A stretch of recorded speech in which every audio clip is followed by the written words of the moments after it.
শফিউল্লাহ ক্যাম্পের আগুনে পুড়েছে টিকা কেন্দ্র, দেশি বিদেশি ডাটা সংস্থা কার্যালয়ের সহস্রাধিক ঘর। ৩.৫ মাসের মধ্যে দেশের করোনায় সর্বোচ্চ সংক্রমণ, ভয় না পেয়ে সবাইকে টিকা নেওয়ার আহ্বান প্রধানমন্ত্রী। ডিআইজি পার্থ গোপালের ৮ বছরের জেল, মৃত্যু হত্যায় নিজে করা মামলায় বাবুলকে গ্রেপ্তার দেখানোর নির্দেশ। কাজাখস্তানের সরকারি বাহিনীর সাথে বিক্ষোভকারীদের সংঘর্ষে ১৬৪ জন নিহত, ৬,০০০ গ্রেফতার।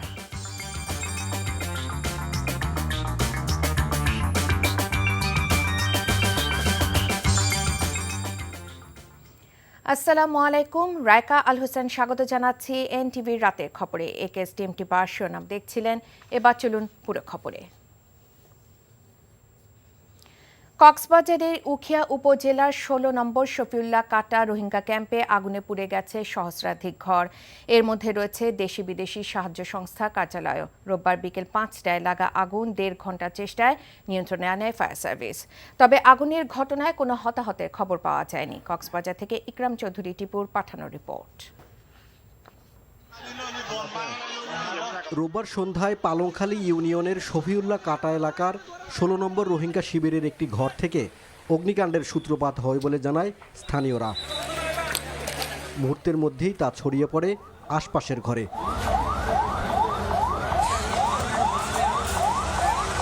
খবর পেয়ে প্রথমে ফায়ার সার্ভিসের উখিয়া স্টেশনের ২টি ইউনিট আগুন নিয়ন্ত্রণের কাজ শুরু করে। পরে টেকনাফ ও কক্সবাজার থেকে আরও কয়েকটি ইউনিট যোগ দেয় তাদের সাথে। ৪ ঘন্টার চেষ্টায় আগুন নিয়ন্ত্রণে আসলেও ততক্ষণে পুড়ে গেছে ক্যাম্পের সহস্রাধিক ঘর, যার মধ্যে দেশি বিদেশি দাতা সংস্থার কার্যালয় রয়েছে।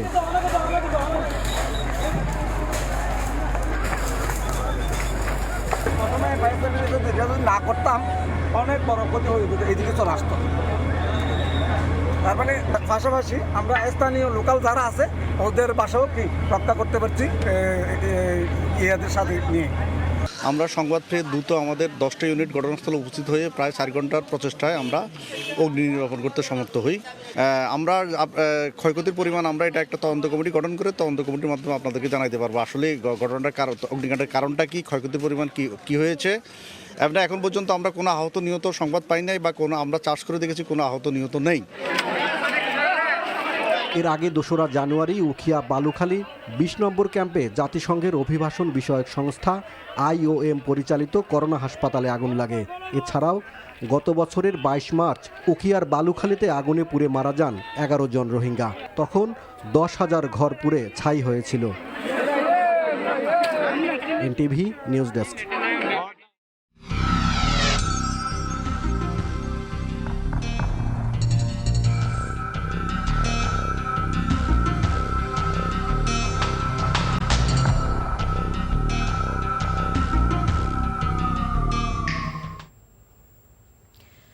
দেশে গত এক সপ্তাহে আগের সপ্তাহের তুলনায় করোনা শনাক্ত বেড়েছে ১১৫%। নিয়মিত ব্রিফিংয়ে এই তথ্য জানিয়েছে স্বাস্থ্য অধিদপ্তর। এদিকে ৩.৫ মাসের মধ্যে সর্বোচ্চ সংক্রমণ হয়েছে সবশেষ ২৪ ঘন্টায়। অন্যদিকে পররাষ্ট্রমন্ত্রী জানিয়েছেন এখনই লকডাউনে কোনো চিন্তা নেই সরকারের, তবে করোনার সতর্কতায় শিগগিরই বিধিনিষেধ দিয়ে প্রজ্ঞাপন দেওয়া হবে বলে জানিয়েছেন স্বাস্থ্যমন্ত্রী। হাসান মাহমুদের রিপোর্ট। লাফিয়ে লাফিয়ে প্রতিদিনই বাড়ছে করোনা শনাক্তের সবগুলো সূচক। স্বাস্থ্য অধিদপ্তরের তথ্য বলছে গত সপ্তাহে দেশে ৬,৩০০ জন নতুন করোনা রোগী শনাক্ত হয়েছে, যা তার আগের সপ্তাহের চেয়ে ৩,৩৭৬ জন বেশি। গত সপ্তাহে করোনায় ২৩ জনের মৃত্যু হয়েছে, যা আগের সপ্তাহের তুলনায় ১৫% বেশি। গত 7 দিনে শনাক্ত হয়েছেন ৬,৩০০ জন নতুন রোগী, যেটি তার পূর্ববর্তী সপ্তাহের চাইতে ৩,৩৭৬ জন, বা শতকরা হিসেবে যদি আমরা বলি ১১৫%-এরও বেশি। গত 7 দিনে ২৩টি মৃত্যুর ঘটনা আমরা দেখেছি এবং সেটি তার পূর্ববর্তী 7 দিনের চাইতে সেটি 15% বেশি। সবশেষ 24 ঘন্টার হিসেবেও দেখা যায় টানা চতুর্থ দিনের মতো নতুন শনাক্ত প্রায় ১,৫০০, আর শনাক্তের হার প্রায় 7% গিয়ে ঠেকেছে। রাজধানীর শেখ রাসেল গ্যাস্ট্রোলিভার হাসপাতালে বাংলাদেশে অবস্থানরত কূটনীতিক ও তাদের পরিবারের সদস্যদের করোনা টিকার বুস্টার ডোজ প্রদান কার্যক্রমের উদ্বোধন শেষে পররাষ্ট্রমন্ত্রী জানিয়েছেন এখনই লকডাউনের চিন্তা নেই সরকারের। লকডাউন নিয়ে আমরা ভাবছি না। লাস্ট মিনিস্ট্রিয়াল যেটা হয়েছিল ইন্টার মিনিস্ট্রিয়াল, সেখানে কেউ লকডাউনের নিয়ে ভাবেন নাই। এই জন্যে যে নতুন ভ্যারিয়েন্ট আসছে তাতে ফ্যাটালিটি খুব কম। এ সময় ভারতীয় হাইকমিশনার দোরাইস্বামী ওমিক্রন সংক্রমণ বৃদ্ধি পাওয়ায় জরুরি প্রয়োজন ছাড়া বাংলাদেশিদের ভারত ভ্রমণে নিরুৎসাহিত করেন। To all our friends also we would suggest only travel for essential purposes, medical or any other essential business that requires you to travel. করা হয়। এদিকে রাজধানীতে এক অনুষ্ঠানে স্বাস্থ্যমন্ত্রী জানিয়েছেন, লকডাউন না হলেও করোনা সতর্কতায় কিছু বিধিনিষেধ দিয়ে জারি করা হবে প্রজ্ঞাপন। করোনায় মৃত্যুর হার কম থাকলেও এখন সংক্রমণ বৃদ্ধি পাচ্ছে। প্রতিদিন প্রায় সংক্রমণ বেড়ে এখন দৈনিক 1100-তে পৌঁছে গেছে, যা আশঙ্কাজনক। করোনার এমন পরিস্থিতিতে সবাইকে কড়াকড়ি স্বাস্থ্যবিধি মানার তাগিদ দেন মন্ত্রী। Hasan Mahmud, NTV news, Dhaka.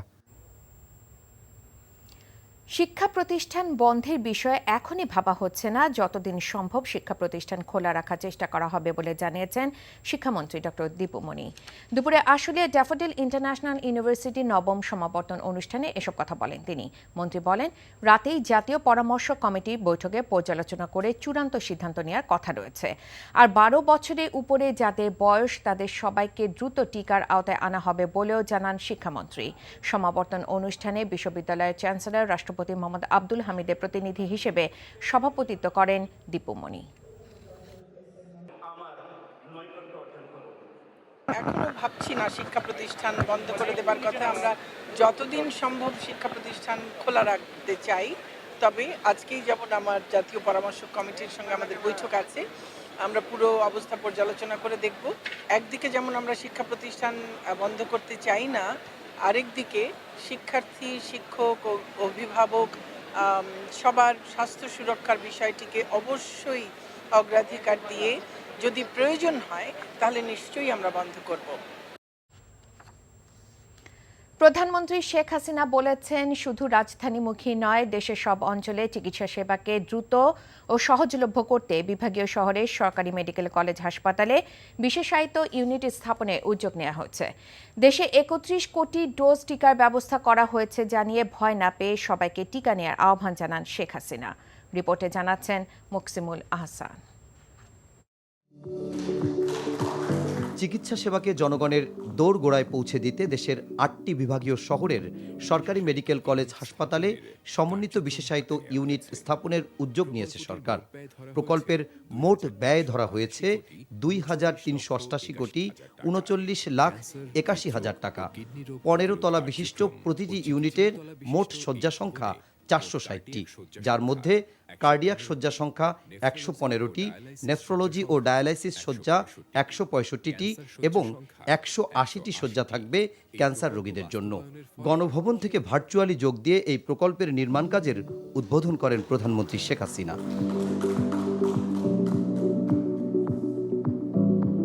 রাজধানীর ওসমানী স্মৃতি মিলনায়তনে স্বাস্থ্য ও পরিবার কল্যাণ মন্ত্রণালয় আয়োজিত প্রকল্পের ভিত্তিপ্রস্তর স্থাপন কার্যক্রম অনুষ্ঠানে ভিডিও কনফারেন্সে যোগ দিয়ে প্রধানমন্ত্রী জানান, তৃণমূলের জনগণের জন্য চিকিৎসা সেবাকে সহজ করতেই এই উদ্যোগ নেওয়া হয়েছে।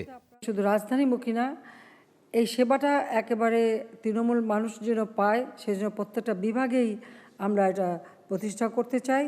দ্রুত এবং মানসম্পন্ন কাজ যেন হয়। 8টা বিভাগে 8টা মেডিকেল বিশ্ববিদ্যালয় হবে, আর বিশ্ববিদ্যালয়গুলিতে মূলত পোস্ট গ্রাজুয়েশন তারাই সেখানে যাবেন। চিকিৎসা সেবা দেওয়ার সাথে সাথে একটু গবেষণাটার দিকেও নজর দেবেন, সেটা আমার একটা অনুরোধ থাকলো আপনাদের প্রতি। এ সময় দেশের সামগ্রিক চিকিৎসা সেবার উন্নয়নের চিত্র তুলে ধরে প্রধানমন্ত্রী জানান, গত 13 বছরে 12টি বিশেষায়িত হাসপাতাল স্থাপন করেছে বর্তমান সরকার। প্রধানমন্ত্রী জানান, বঙ্গবন্ধু শেখ মুজিব মেডিকেল বিশ্ববিদ্যালয়ের আধুনিকায়নের পাশাপাশি ঢাকা মেডিকেল কলেজ হাসপাতালে একসঙ্গে 5,000 রোগীর চিকিৎসা সেবা দেওয়ার পরিকল্পনার কথা। পাশাপাশি প্রধানমন্ত্রী জানান, ভবিষ্যতে শিশু এবং বয়োবৃদ্ধদের বিনামূল্যে চিকিৎসা দেওয়ার পরিকল্পনা রয়েছে সরকারের। একই সঙ্গে করোনা মোকাবেলায় তার সরকারের নেয়া নানা কার্যক্রম তুলে ধরে সবাইকে টিকা নেওয়ার আহ্বান জানান প্রধানমন্ত্রী।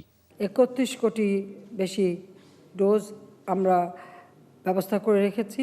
ইতিমধ্যে আমরা প্রায় 13 কোটি বেশি ডোজ প্রদান করেছি। আমি সবাইকে অনুরোধ করব যে আপনারা ভয় না পেয়ে টিকাটা নিয়ে নেন। এই টিকাটা নিলে পরে যেটা হয় অন্তত আপনার জীবনটা রক্ষা পাবে। আমি আরেকটা অনুরোধ করব যে যেহেতু অমিক্রণ নতুনভাবে সারা বিশ্বে দেখা দিচ্ছে, এখানে আমাদের দেশের মানুষকে একটু স্বাস্থ্য সুরক্ষাটা মেনে চলতে হবে। আর শীতকালের প্রাদুর্ভাবটা বাড়ে, সেদিকে লক্ষ্য রেখে সকলে মাস্কটা ব্যবহার করবেন, খুব বেশি বড় জনসমাগমে যাবেন না। সেই সঙ্গে প্রধানমন্ত্রী বলেন, একটি মানুষও টিকা কার্যক্রমের বাইরে থাকবে না, কারো কাছে হাত পেতে নয়, বরং বিশ্বের দরবারে বাংলাদেশ মাথা উঁচু করে চলবে, এমন প্রত্যয় ব্যক্ত করে সবার সহযোগিতা চান প্রধানমন্ত্রী। Muksimul Ahsan, NTV news, Dhaka. উৎসব আর উত্তাপের শহর এখন নারায়ণগঞ্জ। প্রার্থীদের কথার লড়াই, সিটি নির্বাচনে প্রচারণা তুঙ্গে। আওয়ামী লীগের মেয়র প্রার্থী ডাক্তার সেলিনা হায়াত আইভীর অভিযোগ, দলের বাইরে গিয়ে তৈমুর আলমকে সমর্থন দিচ্ছেন শামীম ওসমান। তার বিরুদ্ধে কেন্দ্রীয়ভাবে ব্যবস্থা নেওয়া হবে। আর স্বতন্ত্র মেয়র প্রার্থী অ্যাডভোকেট তৈমুর আলম খন্দকার বলেন, নিজ দলে এমপিকে গডফাদার বলেছেন আইভী, এটা তাদের নিজস্ব ব্যাপার। নারায়ণগঞ্জ থেকে তারেক স্বপনের ক্যামেরায় নাফিস আশরাফের পাঠানো রিপোর্ট। ভোট দেখা হয়েছে অন্যান্য নগরেও, তবে নারায়ণগঞ্জের মতো এত জমজমাট নির্বাচন দেখা হয়নি। শ্রমিকের শহর, উৎপাদনের শহর। শীতলক্ষ্যা পারের এই ভোটের আলোচনায় কেন্দ্রে যারা থাকেন তারা ওই শহরের ভূমিপুত্র, ভূমিকন্যা। ভোটে অংশ নেন বা না নেন, তারা আলোচনায় থাকেন। তাদের কেন্দ্র করেই নির্বাচনের মেরুকরণ। স্থানীয়দের মধ্যে তৈরি হয় পক্ষ বিপক্ষ। প্রচারণার মাঠে বক্তব্যে ছড়াচ্ছে উত্তাপ। শহরে পৌষের চেয়েও ভোটের হাওয়া বয়ে যাচ্ছে তীব্রভাবে। 22 নম্বর ওয়ার্ডের বন্দর খেয়াঘাট এলাকা থেকে গণসংযোগ শুরু করেন আওয়ামী লীগ মনোনীত মেয়র প্রার্থী ডক্টর সেলিনা হায়াত আইভী। দলের বাইরে গিয়ে কেউ কাজ করলে কেন্দ্রীয়ভাবে ব্যবস্থা নেওয়া হবে বলে জানান তিনি। কেন্দ্র যেহেতু সবকিছু দেখছেন, তারা অবগত। কেন্দ্রের ব্যবস্থা নিবে, কি করবে সেটা কেন্দ্রের বিষয়। আমার জনগণ কখনো কোনো সন্ত্রাসী, গডফাদার, চাঁদাবাজ, খুনিকে গ্রহণ করেনি। অন্যদিকে নগরীর 12 নম্বর ওয়ার্ড মিশনপাড়া এলাকায় গণসংযোগ করেন স্বতন্ত্র প্রার্থী অ্যাডভোকেট তৈমুর আলম খন্দকার। তার নিজ দলের এমপিদের গডফাদার বলেছেন, বিষয়টি তাদের নিজস্ব। মেয়র আইভী যদি আজকে প্রার্থী না হতেন, তিনি আমার নির্বাচনের পরিচালনার দায়িত্ব থাকতেন। চাওয়া পাওয়ার অসম সমীকরণ মেলাচ্ছেন ভোটাররা। চাই একজন ভালো প্রার্থী যেন এই নারায়ণগঞ্জবাসীদের খুব শান্তিতে রাখে, খুব সুন্দরভাবে রাখে, যেন নারায়ণগঞ্জবাসী খুব সুন্দর করে থাকে। যিনি সন্ত্রাসমুক্ত নগর রাখতে পারবেন এবং সার্বিক সব পরিস্থিতি ভালো রাখতে পারবেন, তাকে আমরা নির্বাচিত করব। ফুটপাত হকারদের দখলে জল নিষ্কাশন ব্যবস্থা, নর্দমা পরিষ্কার রাখা, আবর্জনা অপসারণ নিয়ে নাগরিকদের অভিযোগ। সঙ্গে আছে শীতলক্ষ্যা দূষণ, মাদক সন্ত্রাস নিয়ন্ত্রণে রাখা। এই দিকগুলো নিয়ে এর আগের 2 নির্বাচনে নাগরিকদের কাছ থেকে দাবি এসেছিল সমাধানের। কতটা পূরণ হলো সেই আমলনামা এখন ভোটারদের হাতে। NTV news desk. ঘুষ গ্রহণ ও জ্ঞাত আয় বহির্ভূত সম্পদ অর্জনের আইনে দুর্নীতি দমন কমিশনে করা মামলায় বরখাস্তকৃত সিলেট কেন্দ্রীয় কারাগারের উপমহাপরিদর্শক পার্থ গোপালের পৃথক 2 ধারায় 8 বছরের কারাদণ্ড দিয়েছে আদালত। ঢাকার বিশেষ জজ আদালত 4-এর বিচারক শেখ নাজমুল আলম এ রায় ঘোষণা করেন। মিজান রহমানের রিপোর্ট। কারাগারে অনিয়ম ও দুর্নীতির অভিযোগে বরখাস্ত সিলেটের কেন্দ্রীয় কারাগারের উপমহাপরিদর্শক পার্থ গোপাল বণিককে জিজ্ঞাসাবাদ করার পর 2019 সালের 28 জুলাই তার ধানমন্ডির ফ্ল্যাটে অভিযান চালায় দুদক। এ সময় ফ্ল্যাট থেকে উদ্ধার হয় 80 লাখ টাকা। পরদিন তার বিরুদ্ধে মামলা করে দুদক। এরপর 4 নভেম্বর আদালত মামলাটির অভিযোগ গঠন করে বিচার শুরু করে। দীর্ঘ শুনানি শেষে ঘুষ গ্রহণ ও জ্ঞাত আয় বহির্ভূত সম্পদ অর্জনের অপরাধের মামলায় রায় ঘোষণা করা হয়। সাক্ষ্য প্রমাণের ভিত্তিতে আমরা মামলাটা প্রমাণ করতে পেরেছি। 80 লক্ষ টাকা থেকে 65 লক্ষ টাকা অবৈধ উপার্জন ঘোষণা করে এই টাকাটা বাতিল করা হয়েছে এবং 14 লক্ষ টাকা তাকে তার বৈধ উপার্জন বলে তাকে সেটা ফেরত দেওয়া হয়েছে। দুর্নীতি দমন কমিশন আইনের 27-এর 1 ধারায় সাজা প্রদান করা হয়েছে। মোট 8 বছর সাজা দেওয়া হয়েছে। তবে মামলায় সঠিক বিচার হয়নি উল্লেখ করে আসামিপক্ষের আইনজীবী বলেন, উচ্চ আদালতে আপিল করবেন তারা। বিজ্ঞ আদালত আজকে যে 2টো আইনে এই আসামিকে দণ্ডাদেশ প্রদান করেছেন, সে 2টো আইনের তিনি মন্তব্যে কিছু আইনি বিষয় তিনি তুলে ধরেছেন, যা বিজ্ঞ বিচারিক আদালতের নিজস্ব পর্যবেক্ষণ এবং মতামত।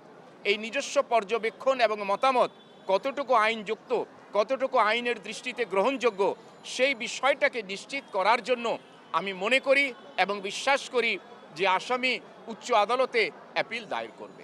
মামলা ও গ্রেফতারের প্রেক্ষিতে পার্থগোপাল বণিককে ওই সময় চাকরি থেকে সাময়িক বরখাস্ত করা হয়। এরপর থেকে তিনি কারাগারে আছেন। Mizan Rahman, NTV news, Dhaka.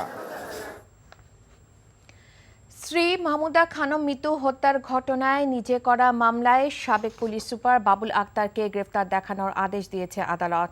চট্টগ্রামের অতিরিক্ত chief metropolitan magistrate Mohammad Abdul হালিমের আদালত এই আদেশ দেন। এর আগে একই ঘটনায় মৃত্যুর বাবার করা মামলায় গ্রেফতার হয়ে কারাগারে আছেন বাবুল আক্তার। আরিজ আহমেদকে সাথে নিয়ে রিপোর্ট করছেন হাসান জাবেদ। স্ত্রী হত্যার ঘটনায় চট্টগ্রামের পাঁচলাইশ থানায় মামলা করেছিলেন সাবেক পুলিশ কর্মকর্তা বাবুল আক্তার। সেই মামলায় তাকে গ্রেফতারের আবেদন করেন তদন্ত কর্মকর্তা। আসামির উপস্থিতিতেই চলে শুনানি। তার আইনজীবী আবেদনের বিরোধিতা করলেও শুনানি শেষে বাবুল আক্তারকে এই মামলায় গ্রেফতারের আদেশ দেয় আদালত। একই বিষয় নিয়ে দুইটা মামলা চলতে পারে না, দুইটা জায়গায় গ্রেফতার করা যায় না, এটা আইনের পরিপন্থী। সেই বিষয়টি বোঝানোর চেষ্টা করেছে, কিন্তু আদালত দীর্ঘ শুনানির পরে বাবুল আক্তারকে এই মামলায় গ্রেফতার দেখিয়েছেন। তদন্তে হত্যাকাণ্ডের সাথে বাবুল আক্তারের সম্পৃক্ততা পাওয়ায় এই মামলায় তাকে গ্রেফতার দেখানো আইনসম্মত বলে মনে করেন তদন্ত কর্মকর্তা। তদন্তে যার বিরুদ্ধে সাক্ষ্য প্রমাণ পাওয়া গেছে তাকে গ্রেফতার দেখানো এটা আইনি একটা প্রক্রিয়া মাত্র। আমি সেই হিসেবে আইন হিসেবে আবেদন করেছি, বিজ্ঞ আদালত এটি মঞ্জুর করেছেন, এই মামলায় ওনাকে গ্রেফতার দেখিয়েছে। 2016 সালের 5 জুন নগরীর জিইসি মোড় এলাকায় বাসার কাছে দুর্বৃত্তদের গুলি ও ছুরিকাঘাতে খুন হন সাবেক পুলিশ কর্মকর্তা বাবুল আক্তারের স্ত্রী মিতু। Hasan Javed, NTV news, Dhaka. জনগণ সরকারে পরিবর্তন চায় এমন দাবি করে বিএনপির সিনিয়র যুগ্ম মহাসচিব রিজভী আহমেদ বলেছেন, ক্ষমতাসীনদের বিদায় নিতেই হবে, কোনো কৌশল করে ক্ষমতায় টিকে থাকা যাবে না। নয়াপল্টনে দলের কেন্দ্রীয় কার্যালয়ে এক দোয়া মাহফিলে তিনি এসব কথা বলেন। সরকারের বিরুদ্ধে কোনো ষড়যন্ত্র হচ্ছে না মন্তব্য করে রিজভী অভিযোগ করেন, অপপ্রচার চালিয়ে ক্ষমতা ধরে রাখতে মরিয়া আওয়ামী লীগ।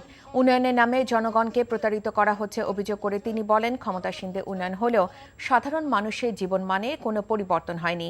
জাতির উদ্দেশ্যে দেয়া প্রধানমন্ত্রীর ভাষণের সমালোচনা করে রিজভী আহমেদ বলেন, গণতন্ত্রের উত্তরণে কোনো দিক নির্দেশনা নেই ভাষণে। ষড়যন্ত্র হবে কেন আপনার সরকারের বিরুদ্ধে?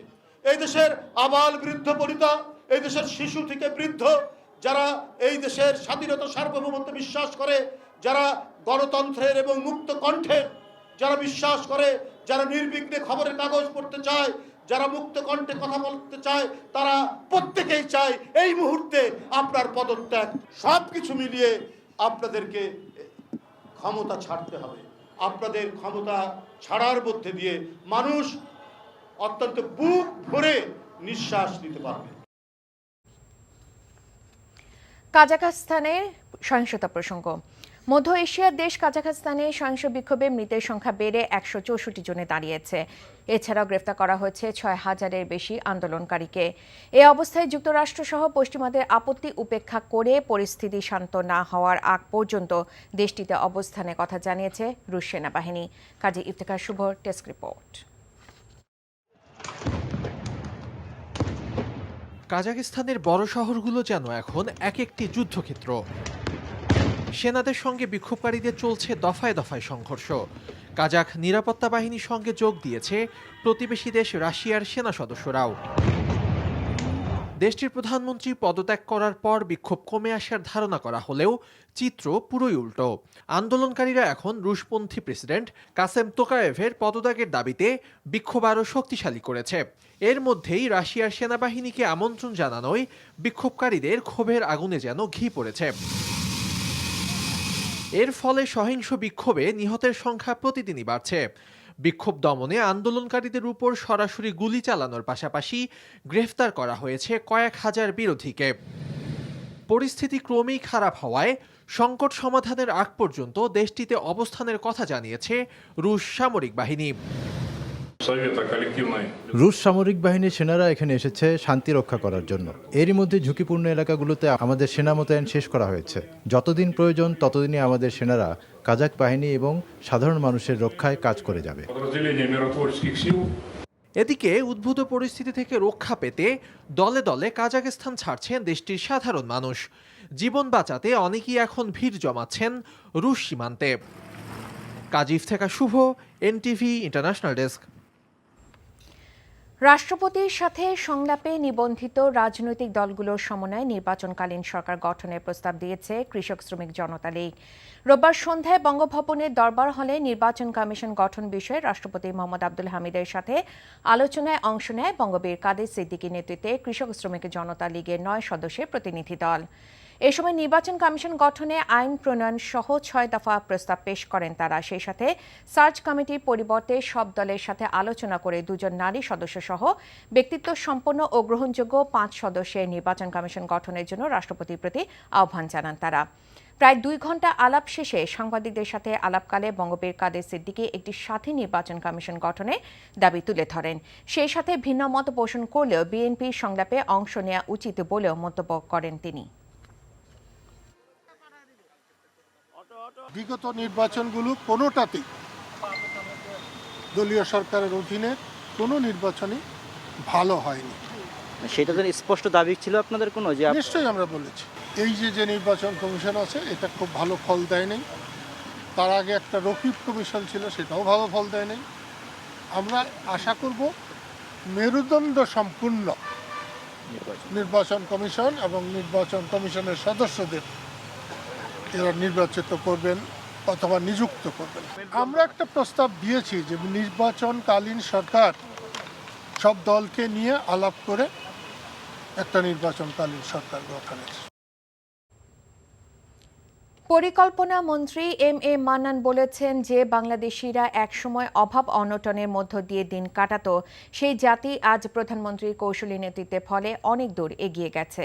তিনি বলেন, যার কৌশলী নেতৃত্বের জন্য আজ এই অর্জন, সেই প্রধানমন্ত্রীকে হত্যার জন্য ষড়যন্ত্র চলছে। মন্ত্রী বলেন, তাকে হত্যা করতে পারলে শোষকরা ক্ষমতায় ফিরতে পারবে। দেশের প্রয়োজনে মানুষকে ঐক্যবদ্ধ থেকে শেখ হাসিনার হাতকে শক্তিশালী করার আহ্বান জানান তিনি। বিকেলে ব্রাহ্মণবাড়িয়ার সরাইলে আশুতোষ চক্রবর্তী শিক্ষাবৃত্তি অনুষ্ঠানে প্রধান অতিথি বক্তব্যে এই আহ্বান জানান মন্ত্রী। পরে সরাইল ও আশুগঞ্জ উপজেলা 13টি বিদ্যালয়ে 75 শিক্ষার্থীদের মধ্যে শিক্ষাবৃত্তি প্রদান করেন তিনি।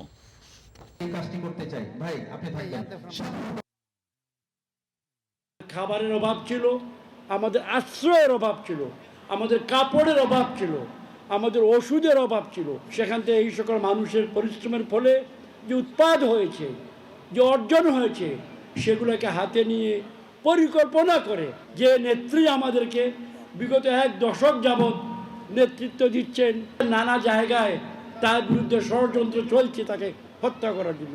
কারণ তাকে হত্যা করা হলে বাংলার সাধারণ মানুষের হাত থেকে শাসনভার পুনরায় শোষকের হাতে যাবে। নারায়ণগঞ্জে ধলেশ্বরী নদীতে ট্রলাডুবির ঘটনায় 6 জনের মরদেহ উদ্ধার করা হয়েছে। এখনও নিখোঁজ রয়েছে 4 জন। পুলিশ জানায়, সকালে ফায়ার সার্ভিসের ডুবুরি দল ধলেশ্বরী নদীতে 5ম দিনের মতো উদ্ধার কাজ শুরু করে। সকালে নদীর বিভিন্ন স্থানে ভাসমান অবস্থায় 2 নারী ও 2 পুরুষ এবং বিকেলে আরও 2 জনের লাশ উদ্ধার করা হয়। বুধবার সকালে ফতুল্লার ধর্মগঞ্জ ঘাটমুখী ট্রলারটি বরিশাল থেকে ঢাকামুখী এমভি ফারহান 6 নামে যাত্রী লঞ্চের ধাক্কায় ডুবে যায়। এতে বেশিরভাগ যাত্রী তীরে উঠলেও নিখোঁজে থাকে 10 জন। গতকাল নিখোঁজের স্বজনরা বিক্ষোভ করায় আজ অভিযান চালিয়ে 6 জনের লাশ উদ্ধার করে ফায়ার সার্ভিস। এনটিভি অনলাইনে senior newsroom editor Mominur Rahman Mondal স্বপনে রুহে মাগফিরাত কামনায় দোয়া ও মিলাদ মাহফিল হয়েছে এনটিভি কার্যালয়ে। কারওয়ান বাজারে এনটিভি কার্যালয়ে আয়োজিত দোয়া ও মিলাদ মাহফিলে অংশ নেন এনটিভির পরিচালক নুরুদ্দিন আহমেদ, পরিচালক আশফাক উদ্দিন আহমেদ, এনটিভি অনলাইন সম্পাদক ফখরুদ্দিন আহমেদ সহ অন্যান্য বিভাগের প্রধান এবং সাংবাদিক ও সংবাদকর্মীরা। এ সময় তারা মৃত স্বপনের আত্মার শান্তি কামনা করে দোয়ায় অংশ নেন। 5 জানুয়ারি বুধবার এনটিভি অনলাইনে দায়িত্ব পালন শেষে বাসায় ফেরার পর বৃহস্পতিবার স্ট্রোক করেন স্বপন। শুক্রবার ভোরে নিউরোসায়েন্স হাসপাতালে আইসিইউতে চিকিৎসাধীন অবস্থায় মারা যান তিনি। বগুড়ার দুপচাচিয়া উপজেলার বেরিনজো গ্রামে জানাজা শেষে পারিবারিক কবরে দাফন করা হয় স্বপনকে। পিএইচপি কুরআনের আলো প্রতিভার সন্ধানে হিফজুল কুরআন প্রতিযোগিতা রাজশাহী অঞ্চলে অডিশন অনুষ্ঠিত হয়েছে। শনিবার রাজশাহী নগরী কাশফুল কুরআন ইনস্টিটিউটে আয়োজিত অডিশনে রাজশাহী অঞ্চলে 30 জন প্রতিযোগী অংশ নেন। এর মধ্যে থেকে 7 জন প্রতিযোগী ইয়েস কার্ড পেয়েছেন। তারা পরবর্তীতে ঢাকার মূল রাউন্ডে অংশগ্রহণ করবেন। প্রতিযোগিতার রাজশাহী অঞ্চলে আহ্বায়ক মোহাম্মদ জামিরুল ইসলামের সঞ্চালনায় অনুষ্ঠানে প্রধান অতিথি ছিলেন শাহজালাল ইসলামী ব্যাংক রাজশাহী শাখার ব্যবস্থাপক আব্দুল্লাহ আল মাহমুদ শিবলি। প্রতিযোগিতার মিডিয়া পার্টনার এনটিভি। আগামী 1 রমজান থেকে এনটিভিতে পিএইচপি কুরআনের আলো অনুষ্ঠান প্রচারিত হবে।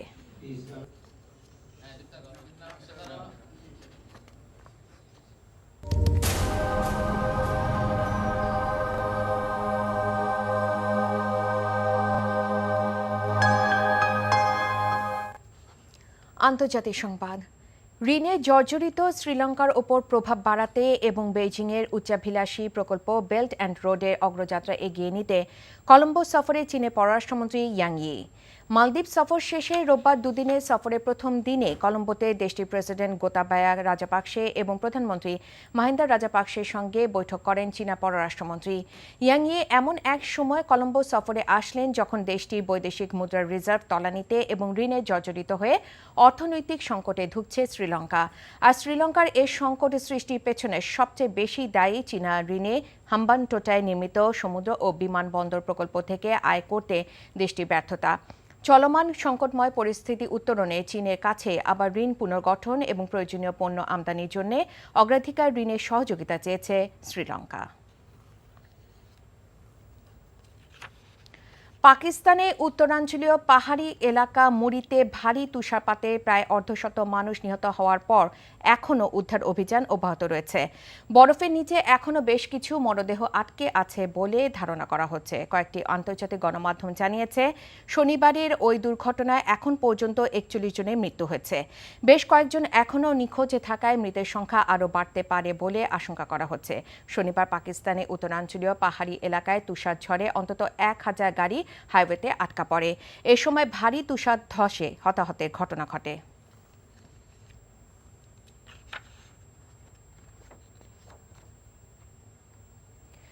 আগের দিনের থেকে বিশ্বজুড়ে কিছুটা কমেছে করোনা ভাইরাসের সংক্রমণ, কমেছে মৃত্যুর সংখ্যাও। 24 ঘন্টায় 22 লাখ মানুষ আক্রান্ত হওয়ার বিপরীতে মারা গেছেন 5 সহস্রাধিক মানুষ। তবে প্রতিবেশী দেশ ভারতে অব্যাহত রয়েছে সংক্রমণের ঊর্ধ্বগতি। দেশটিতে একদিনে প্রায় 1,60,000 করোনা রোগী শনাক্ত হয়েছে, যা গেল 224 দিনের মধ্যে সর্বোচ্চ। করোনায় আক্রান্ত হয়েছেন ভারতীয় পার্লামেন্টে 4 শতাধিক কর্মী। তবে এখনই লকডাউন আরোপ করা হবে না বলে জানিয়েছেন দিল্লির মুখ্যমন্ত্রী অরবিন্দ কেজরিওয়াল। এদিকে চীনে তিয়ানজিনে 20 জনের দেহে করোনা শনাক্ত হওয়ায় শহরটি প্রায় 1.5 কোটি মানুষের সবাইকে করোনা পরীক্ষা করানোর সিদ্ধান্ত নেওয়া হয়েছে।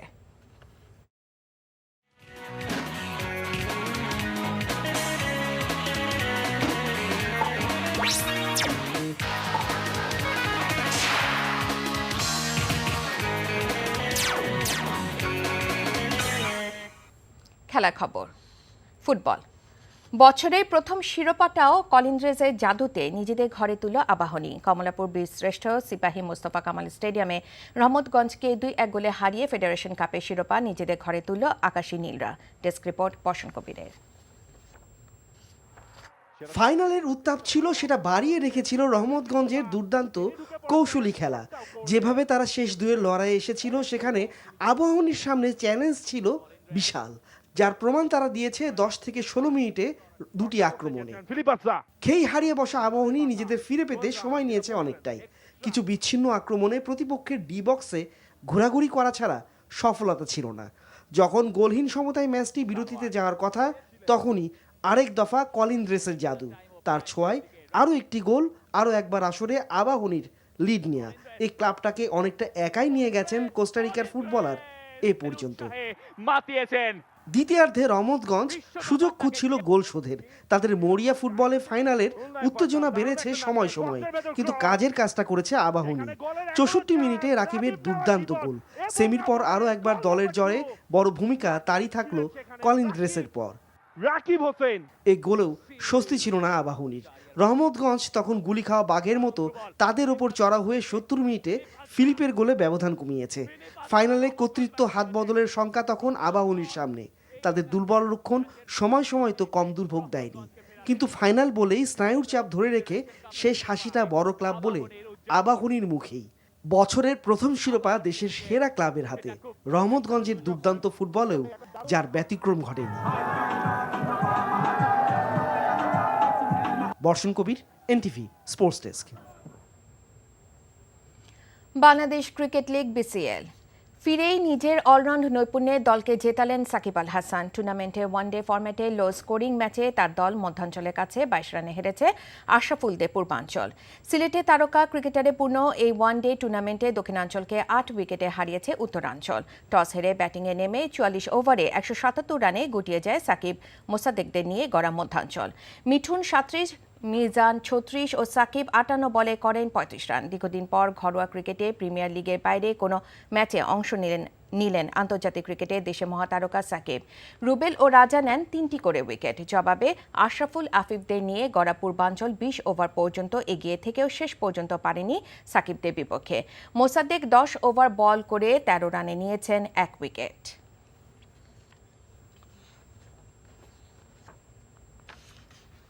খবর শেষ করছি, যাবার আগে একেএস টিমটি শিরোনামগুলো আরও একবার। উখিয়ায় রোহিঙ্গা ক্যাম্পের আগুনে পুড়েছে টিকা কেন্দ্র, দেশি বিদেশি দাতা সংস্থা কার্যালয়ের সহস্রাধিক ঘর। 3.5 মাসের মধ্যে দেশে করোনায় সর্বোচ্চ সংক্রমণ, ভয় না পেয়ে সবাইকে টিকা নেওয়ার আহ্বান প্রধানমন্ত্রী। ডিআইজি পার্থ গোপালের 8 বছরের জেল, মৃত্যু হত্যায় নিজে করা মামলায় বাবুলকে গ্রেফতার দেখানোর নির্দেশ। কাজাখস্তানে সরকারি বাহিনীর সাথে বিক্ষোভকারীদের সংঘর্ষে 154 জন নিহত, 6000 গ্রেফতার। এই ছিল রাতের খবরে। এই খবরে ভিডিও সহ আপডেটে জানতে ভিজিট করুন এনটিভি অনলাইন www.ntvbd.com।